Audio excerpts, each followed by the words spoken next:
За тэгвэл 5-7 түвш компани 3 дугаар сарын 1-ээс эхлэн шахмал түвш үйлдвэрлэхгүй гэж хотын дарга мэдэгдэж байсан. Тэгвэл 5-7 түвш компани шинэ удирдлагууд үйлдвэрийн үйл ажиллагаа хэвийн явагдаж байгаа бөгөөд цаашид ч шахмал түвш үйлдвэрлэх үйл ажиллагаа хэвийн үргэлжлэн гэж мэдэгдлээ. Түүнчлэн түвшний чанар стандартыг сайжруулахын тулд Шинжлэх ухааны академийн химийн технологийн хүрээлэнтэй хамтран ажиллахаар болсон байна.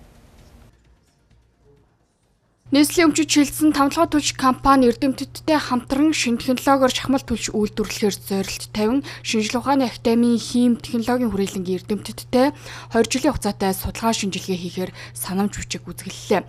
За ингэснээр 2025 оны 9-р сараас шинэ технологийн дагуу туршигдсан шахмал түвш үйлдвэрлэгдэж нийслэлчүүдэд худалдаалагдсан. Одоо түгээлт үйлдвэрлэл одоо хэвээ явж байгаа. За 3 сарын 1-ээс үйлдвэрлэл зогсноо гэдэг нь үндсэн түүхийд болох бидний ашиглаж исэн мэдлэнгийг ахиж түвшинд ашиглахгүй.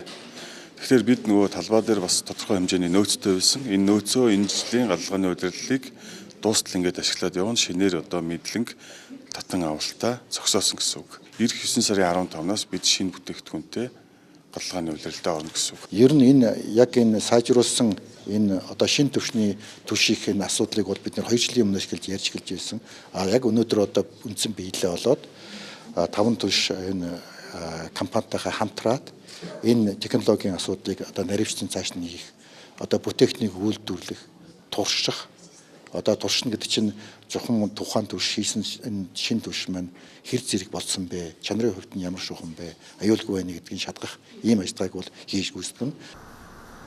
Шинэ технологийн дагуу үйлдвэрлэлд нэвтрүүлэх шахмал түвшний хувьд үн өртөг ямар нэгэн өөрчлөлт орохгүй. За хамгийн гол нь нийслэлчүүдийн эрүүл мэндэд сөрөг нөлөөгүй сайн чанарын шаталттай шахмал түвшийг шинэ технологиор үйлдвэрлэлд нэвтрүүлэхэд анхаарч ажиллана гэдгийг хэлсэн юм а.